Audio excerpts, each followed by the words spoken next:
question is, the Vietnamese script uses Latin letters.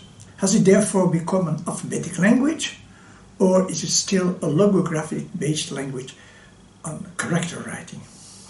Anyone who types the question whether Vietnamese is an alphabetic language into internet will receive an affirmative answer, because it uses Latin letters. That may be true, but if I put the conical hat, I'm still not a Vietnamese. So first of all, my apologies for using a screen reader. This is because I have to do my best to make a few less mistakes as possible. When I give a workshop, I do so without paper because I can see the people and how they react. Talking to a camera is very different.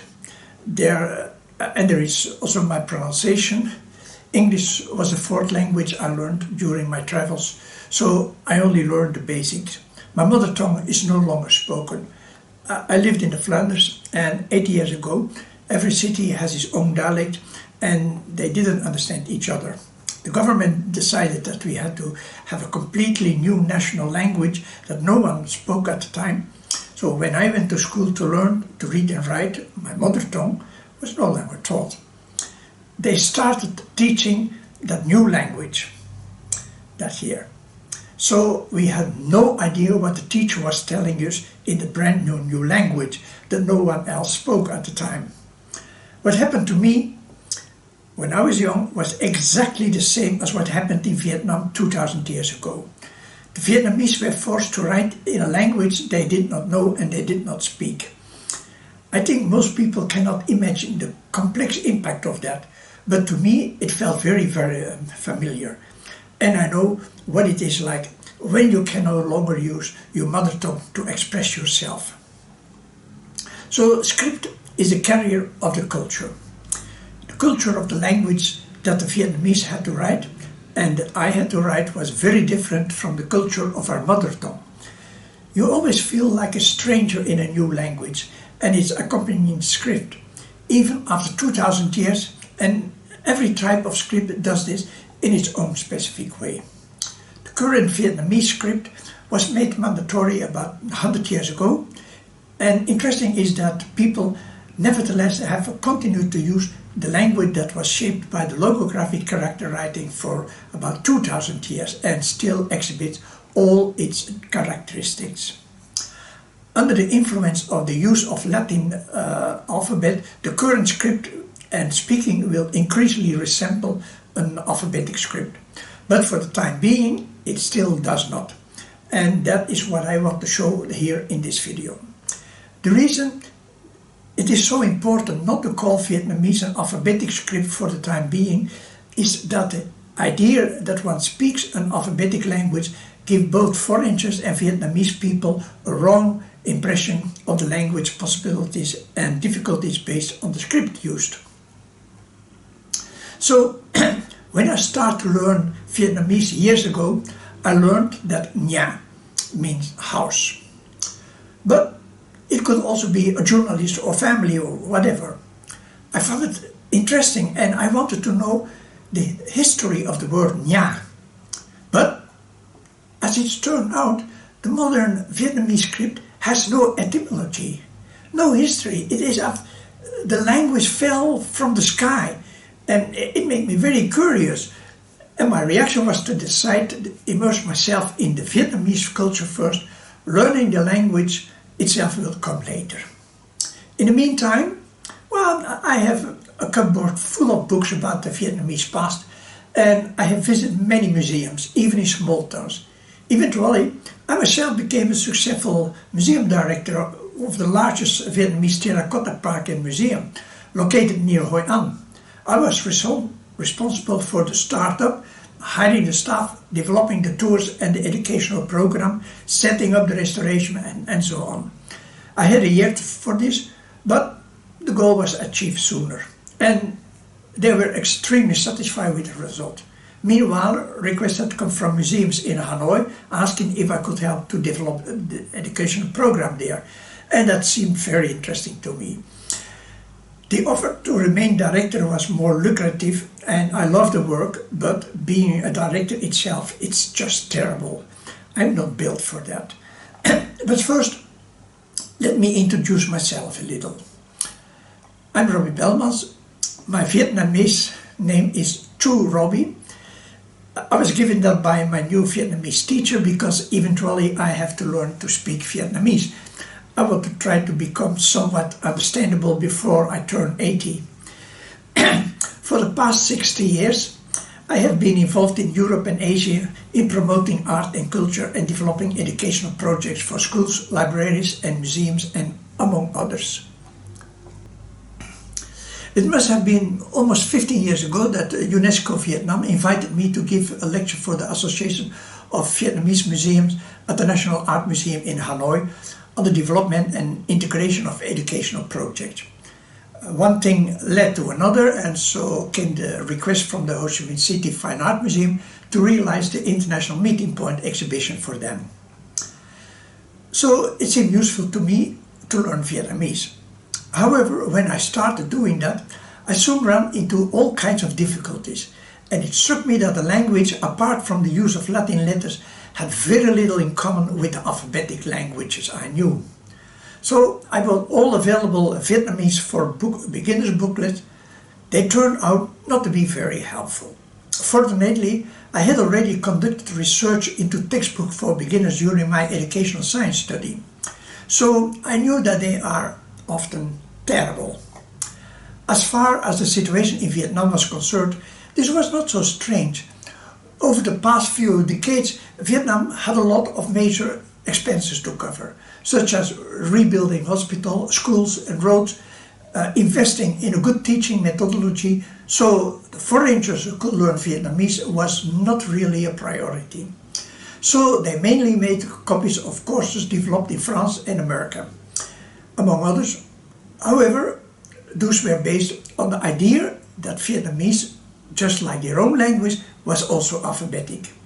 But the Vietnamese language has developed for about 2000 years while using the logographic script, and that has a very clear consequence. After all, the script is a carrier of language characteristics. It was only 100 years ago that the French occupiers mandated the use of the Latin letters, and since then, Vietnamese has been considered as an alphabetic language. That in itself need not to be a big problem, were it not that sound-based alphabetic languages developed very different and therefore possess very different characteristics from visual-based logographic language. The teaching materials I reviewed takes virtually no account of this. As a result, various problems caused by the switch to the Latin script have not been solved or have been solved poorly. Because the devised solution rarely yields a good result when one does not know the exact cause of the problem, in this video I will discuss the kinds of problems that have arisen from the switch to using Latin letters and the influence of the difference between the two writing systems. So what can you expect in this video? Well, I will first proceed with the lack of etymological possibilities, because for me that is one of the essential characteristics of an alphabetic language, that you can learn from the original meaning of a word and also see the influence of cultural and other developments and how we thought and think today. This cannot be deduced from the currently used script. It's only possible with the help of Hán Nôm, the Vietnamese logographic character script. It is, however, an important aspect, which is why I briefly describe the development of the Vietnamese script. Hereafter I come to the second important reason why, in my opinion, Vietnamese is not an alphabetic language, and this too can be derived from the historical development of the script used in Vietnam. There's a fundamental difference between the visual-based logographic and the auditorial-based alphabetic script in how words are constructed and pronounced. Finally, a few things about the consequence of the difference in reading and listening. The use of the diacritic signs and how, in connection with this, typography makes learning the Vietnamese language much more difficult than necessary. So, the incredible importance of etymology. The meaning of words has evolved historically and is closely linked to how people thought and acted during those periods. Etymology concerns itself with studying this aspect of the language. However, while this is possible in English, for example, it's no longer possible with Vietnamese. And for me, as I said, this is the most important reason not to view Vietnamese as an alphabetic language. There's clearly a cultural break resulting from the switch to the Latin script. The major problem is that the Chữ Nôm, the contemporary Vietnamese script, has no etymological possibilities. Whereas in alphabetic languages, one can trace the meaning of a word going back in the history of the word and thus back to its original form and meaning.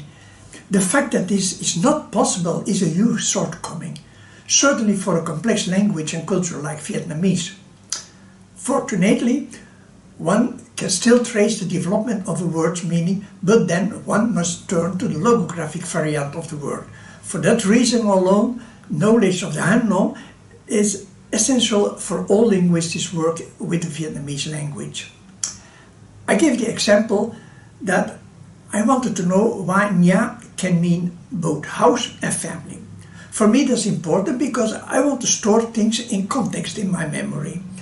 Regarding the English word house, it turns out to be descended via the Old English huis from Proto-Germanic husan, which means dwelling or shelter, and going further back we arrive at the word kuer, which means something like to hide or to shelter. In the current Vietnamese script, house is nha, and that's it. What it means exactly and why it can have different meanings cannot be deduced in any way from the word nha.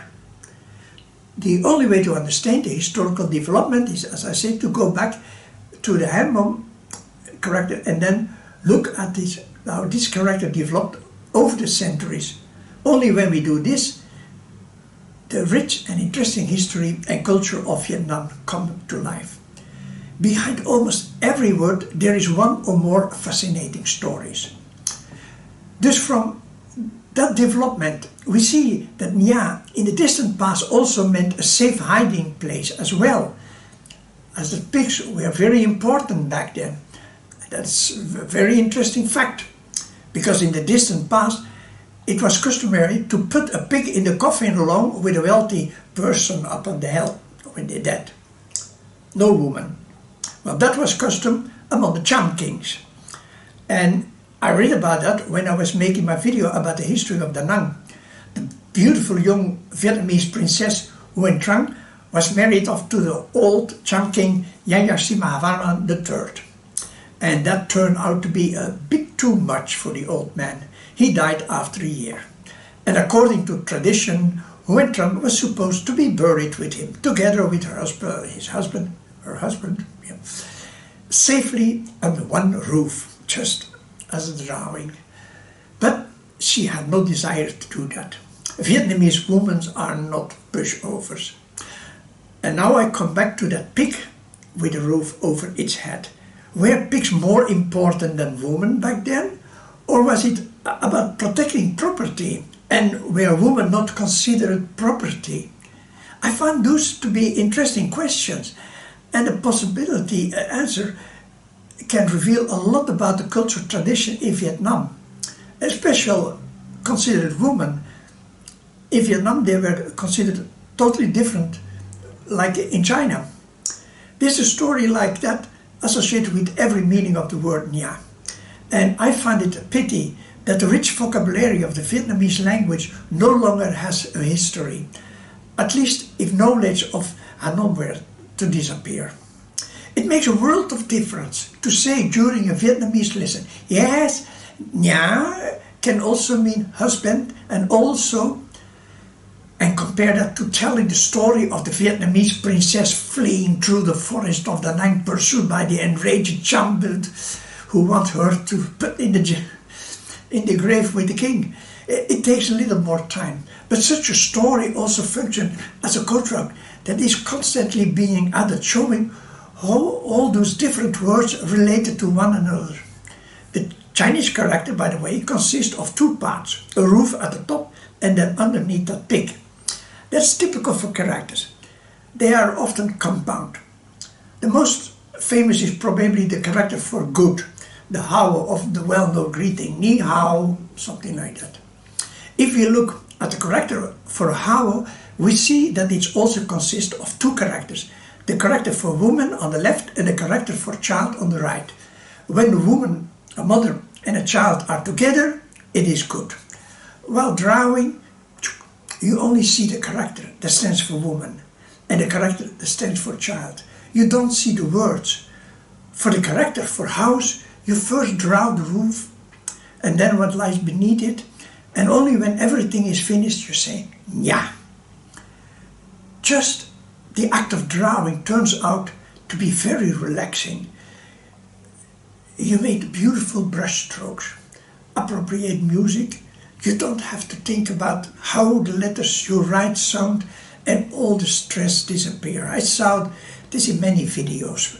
Well, personally, I found it mostly frustrating because I rarely get a drawing right in that square. Yep. The background of the Vietnamese script and the structure of words and sentences. About 2000 years ago, the Chinese Emperor Qin decided that all Chinese regions should together form one large China. The problem was that the many different language groups did not understand each other, and the script used were also different. So Qin decided that they should all start using the same logographic script developed by Lisi. Vietnam was then considered an annexed province and therefore had to use that script as well. At that time, Vietnam did not really have its own script yet. In the Nam Dinh Museum, I did see this list of characters used. However, it's clear that this was not a real writing system. Because the classical character script had no connection to the sound, it could in principle be used by any language group. It does not matter when you name what you name or how you name it, this character. For example, regardless of the language spoken, people understand its meaning. Get out. Because those language groups did not want a link to their own spoken language, characters were developed that provide an indication to pronunciation and cultural difference. In Vietnam, Chữ Nôm was developed for the Vietnamese language, which was then used alongside the classical Chinese script Nôm, resulting in the Hán Nôm. While logographic writing is based on abstract images that usually represent a concept, alphabetic languages are very different. The letters retain their sound and together form words. However, precisely because of the sound, an alphabetic script is associated with only a single language group. Someone who only knows Spanish understands nothing of English text. In the past, Hán Nôm was used in Vietnam. One still sees this script in temples and on the streets and thinks it's Chinese, but it's often just Vietnamese. About 100 years ago, Vietnam was occupied by the French, who understood nothing of what was written in a newspaper that used Hán Nôm. So the use of Latin script was made mandatory. This script, Chữ Nôm, was developed several hundred years ago by priests who wanted the Vietnamese to be able to read the Bible. They would ask how, for example, house was pronounced, and they would try to represent what they heard using Latin letters. While the logographic script was reserved for a more elite group, the French intelligently began promoting the priest scripts, partly by having Vietnamese intellectuals study in France and partly by established schools in Vietnam. As a result, the Chữ Nôm became much more accessible, with the consequence that when it was made compulsory, resistance was limited. At the time of its introduction, many advantages were primarily seen because the script opened the door to the Western world, which offered very different possibilities than the Asian one. Much less attention was paid to the disadvantages. The most significant disadvantage mentioned was that the majority of the Vietnamese books and literature had been published in Hán Nôm, and that this would become unreadable if knowledge of the Hán Nôm were disappeared. It was not known that the introduction of the Latin script would lead to entirely different disadvantages.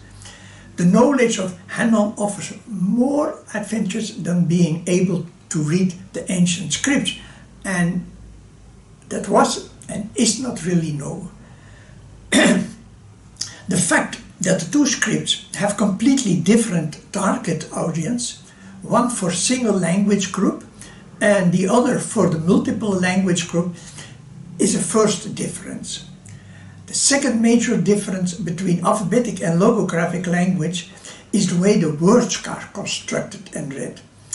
And this has a major consequence for people who are accustomed to an alphabetic language and want to learn Vietnamese, and of course vice versa for Vietnamese people who want to learn to speak an alphabetic language. Let me explain this. In the alphabetic script, words are built up letter by letter and sound by sound as they are written. A written word is total sound, and its meaning thus arises from the individual sounds of the letters. This is a very different process and situation from writing a logographic word. No sound is involved there, and while the character is being drawn, there is no visual representation of the letters that will later form the word. Only when the character is finished can one pronounce the corresponding word. Incidentally, one can also write an entire sentence or page before they start to add the sound.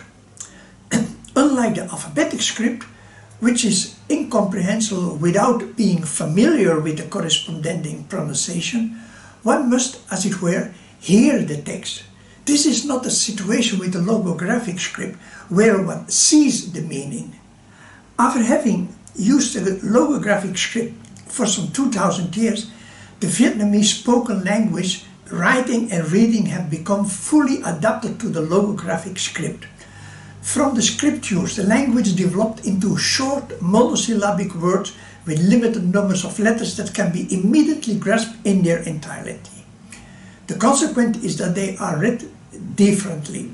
A series of short single-syllable words is read and spoken very differently from a series of long words consisting of multiple syllables. For people accustomed to alphabetic language, the staccato pronunciation of short words is difficult to follow. A few other typical factors are also playing a role. For instance, the Vietnamese often omit the last letter, but probably much more important is that the logographic words not only have much more content that is presented compactly. Additionally, the logographic script makes virtually no use of various filler words such as articles. These are, in principle, fairly meaningless words that nevertheless bring sound, rhythm and space to a sentence. As a result, the alphabetic script is much more fluid and, from a musical perspective, more logical to follow than the so-called tonal languages such as Vietnamese. How the logographic script developed in its origin, the script can be perfectly compared to a comic strip. Just like a comic strip, it's a continuous story without sentences, periods or commas. In the same way, rock drawings more than 35,000 years ago told a story, and so too was the logographic script in origin. Because of the images, it was easy to understand from various spoken language, and this opened the possibilities for Emperor Qin to mandate a standard script that was excellent for business purpose. The alphabetic script originated from the numeroideographic tablets used in Susa, as we can see on Wikipedia, was also used very specifically for administrative accounting. On the tablet we see the numbers combined with logographic sign. At a certain point people began adding sounds to those characters, and the difference with the logographic script became increasingly greater. This was because every language has its own sound. Consequently, the alphabetic script became very specific to a single language group. whereas the logographic script developed for an increasing number of language groups. That is such an essential difference that it receives far too little attention, because it's not only to a single language but also to a single culture, and that's so important. Next, we see how the development of the alphabetic script eventually came to influence the logographic script as well. It's this: the alphabetic script is based on sound, and while writing or reading to oneself, one produces sound, and one needs to breathe for this. In the distant past, letters in the alphabetic script were written directly next to each other, without spaces, and one had to say the text aloud a few times before getting it right. To facilitate this, a space was created between the words. Subsequently, a librarian realized that one still needs to breathe in between, and that is why periods and commas were introduced. Where the period is, you can breathe. The period thus indicates a pause and also became the indicator of the end of the sentence. And thanks to the use of the periods, one could now neatly organize the order of the words from the beginning to the end. And it's the basic of the grammar used by the alphabetic languages. With the logographic script, one does not need to breathe to see pictures. Therefore, there was no need for pauses. However, people did want to introduce a certain order into that long series of characters. And this was done, among other things, by starting a statement with a time indication. We see this reflected in the Vietnamese language as well, where we find at the beginning of a sentence usually a time indication. In the days when the logographic script did not use period, also other specific characters were found at the beginning or at the end of the sentence to show where a sentence or statement began or ended. In principle, you do not need to breathe to write a character. Only at the end, when the character is finished, then you need breathe to produce the sound of the word, and that word is short to boot. That is also how it's pronounced, short and concise. The fact that you do not need extra breath to read a logographic script has few important essential consequences. Most striking, of course, is that reading is much faster.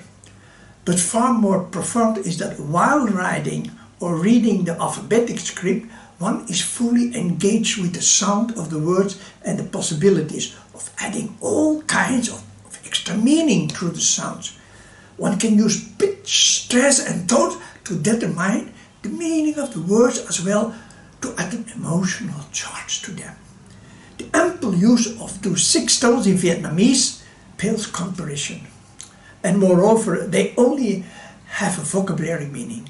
On the other hand, they are indicated incredibly clearly, whereas the enormous amount of sound possibilities in English are indicated in virtually no way at all.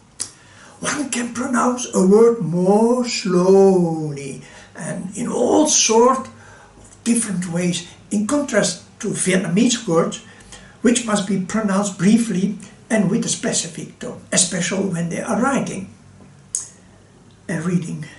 In practice, however, it appears that contact with alphabetic language is having an increasingly significant influence on everyday spoken Vietnamese. You can see that every new generation takes another step forward. How this development will manifest themselves in the script is still unclear. And in this regard, Hán Nôm actually offers far more possibilities. And sometimes I think that the promoters of Hán Nôm look back too much and forward too little. The problem with the alphabetic script is that you are bound to certain sound and sound combinations and to a specific way of presenting the sound. In Japan, good solutions were found in the past for this long ago. In Vietnam, there are other interesting possibilities today. The character script indicates wrongly how it will sound. In hip-hop and rap culture, many new sounds with specific meanings are developed, and there are not always suitable ways to represent them in the alphabetic script. That, however, will be possible with the help of Hán Nôm character script. And whether writing those characters will be a problem, Just take a look at this fantastic hip-hop graffiti, like this one from Neuter. Someone with knowledge of Hán Nôm and enthusiasm for hip-hop culture could come up with a new Hán Nôm character. In my videos from Chinese calligraphy to breakdance, you can see how my son developed simple characters to visualize certain dance moves. And if you doubt whether this will be taken seriously, well, 100 years ago it turned out there was no Chinese character for the word she. At that time, people set to work very extensively with commissions and all those things to come up with a good character for it. So it's possible to develop new characters. One does not suddenly have to adopt an entire Hán Nôm vocabulary for Suboi, the Vietnamese rapper from the south, or for Ham Myo from the north, who also combines a lot of old and new music, including rap. Even if it is just a few characters that pick the curiosity of a generation that has never heard of Hán Nôm. Meanwhile, the situation remains that alphabetic language have longer words with multiple syllables where one can change the meaning of the words by placing different accents on words and sentence part. One can attach words, parts to the beginning or the end, have many filler-up words that make sentence fluid and rhythmic. And that while reading or speaking, one can adapt words, sometimes a little and sometimes a lot to the emotional situation, and then one will lost where what was written.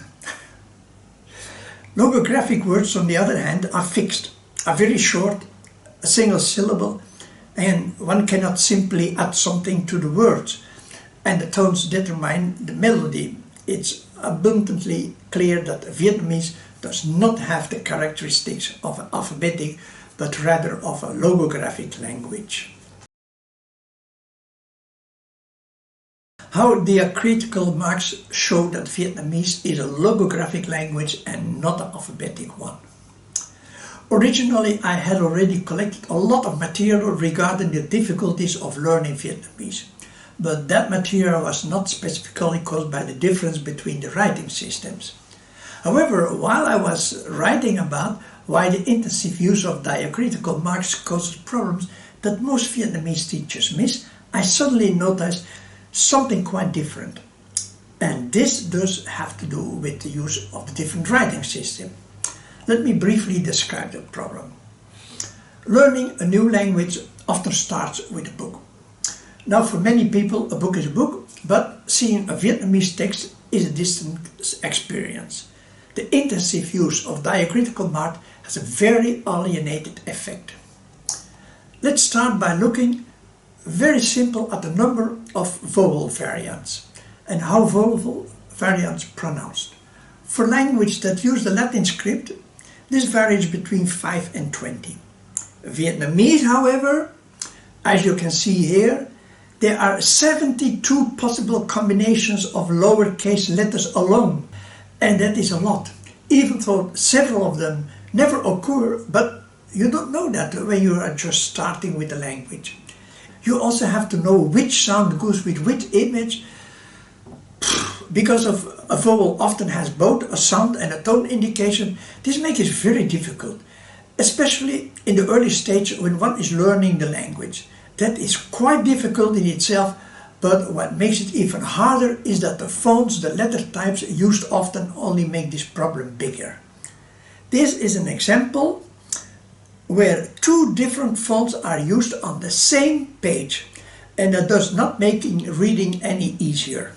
In a way, on the left, the horns of the U and the O are low, but in the font on the right, they are positioned all the way up. It looks just like a different word. It looks like the first letter type with a tone on it, and it's the same book, in the same book where they used two totally different fonts side by side.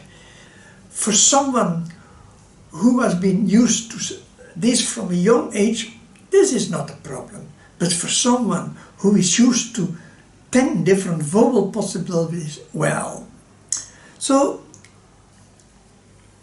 furthermore, Vietnamese has two types of diacritical marks, one of which, the tone indications, is related to the logographic script and is therefore linked to the entire word. The other type is related to the alphabetic script and is linked to the individual letters. The use of tones stems from the fact that the logographic script is used by many different languages. Those languages have their own typical words, and they wanted to see them incorporated in the script, as I already told. Consequently, the number of words incorporated became very large, so it was decided to intensify the use of tones. By pronouncing the same word with different tones, the vocabulary could expand enormously without much difficulties. This aspect, that the use of tones increased specifically due to the expansion of the vocabulary, that also explains why the Vietnamese pays such an enormous importance to them. And this might sound a bit strange, but I always have wondered where the enormous attention to tones actually come from. There are only 6 of them. They have an exclusively vocabulary meaning and they are very clearly indicated. English use the same tones, but in addition, pitch and stress are used, and not only for individual words or letters, but also for the entire sentences. They sometimes contain vocabulary information and sometimes, for example, emotional information. And this is not indicated anywhere. So, why the Vietnamese pay so much attention to those 6 tones? Well, there are 2 reasons for this.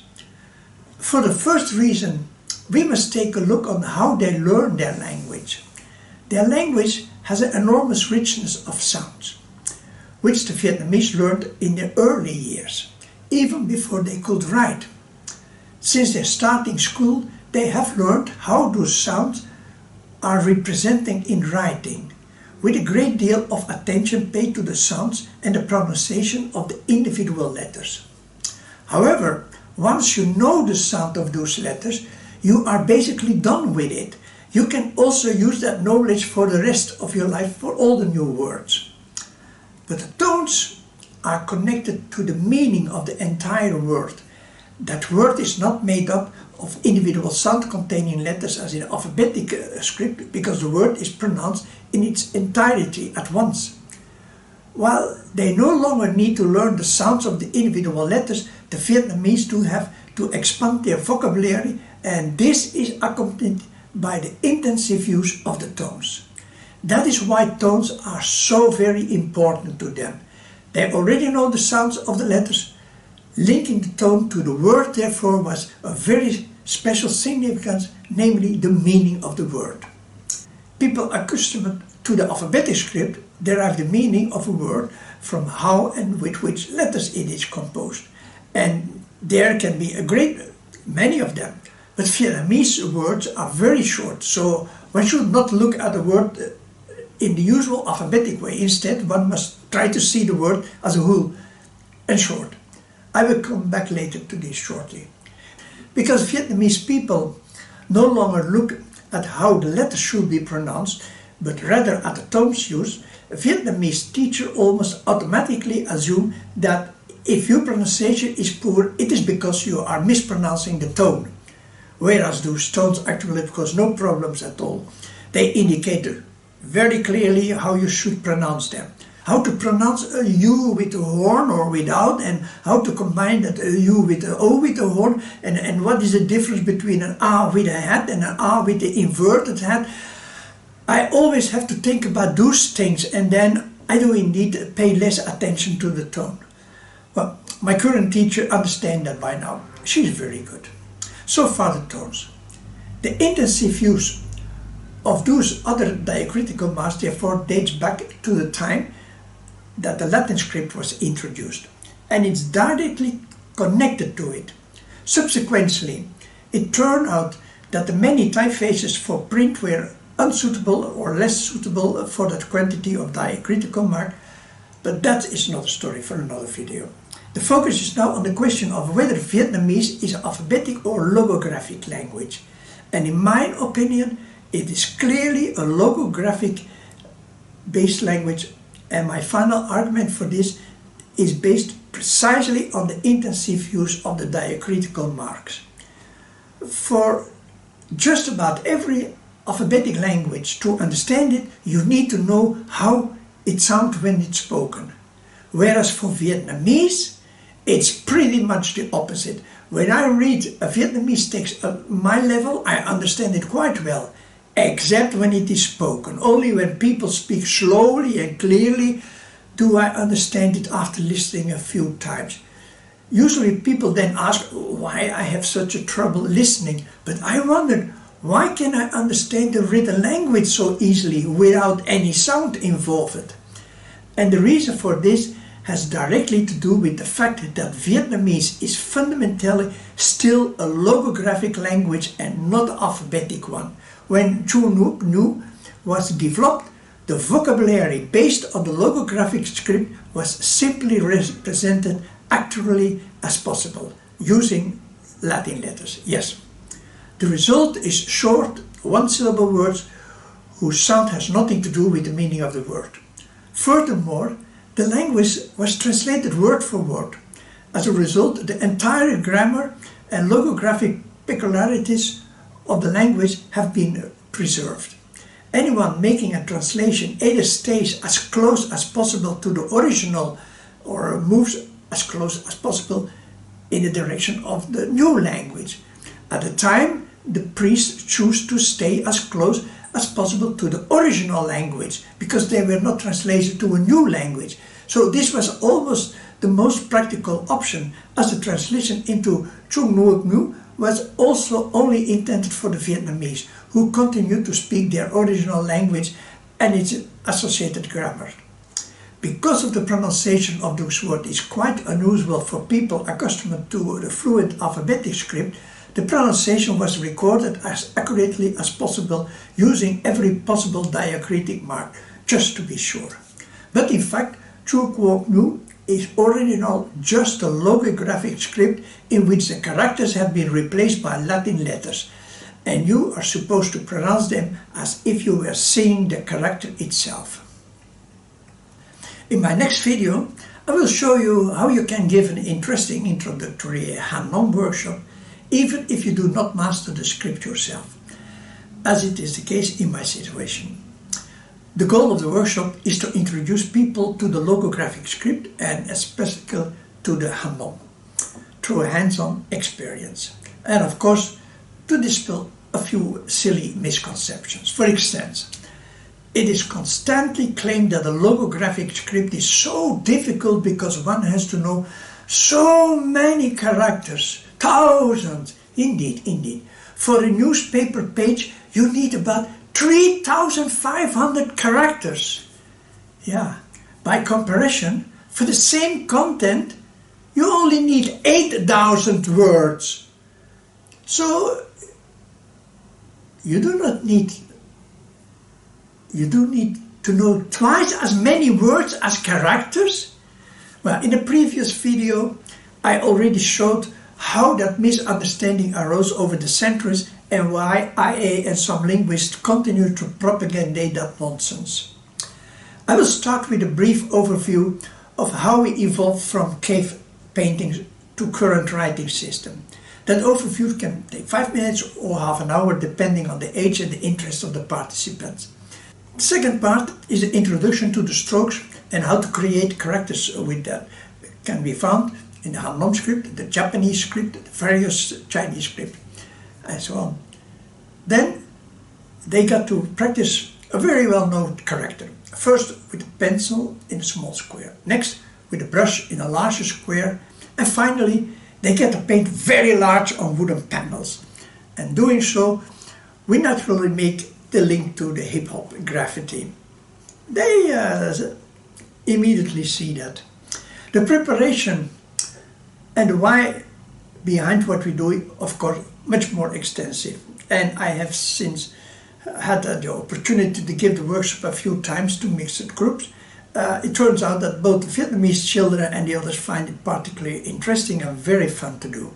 For the parents, it was often the case that they had an idea, But now it suddenly becomes very clear, and they said that they were going to read more about it at home.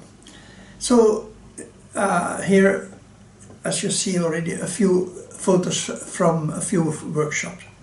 In the next video, so I explain how practicing Hán Nôm is special for today, so educational value for children. Thank you for watching it, and I love to do this. But as I said in the very beginning, talking to a group of people is much easier than talking to a camera.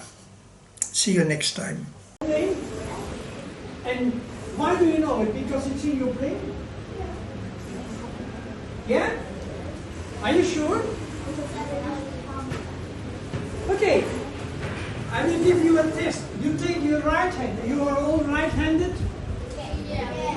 And now you write your name with your finger on the table.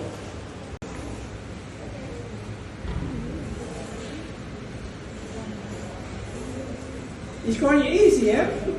It's because it's in your brain? No.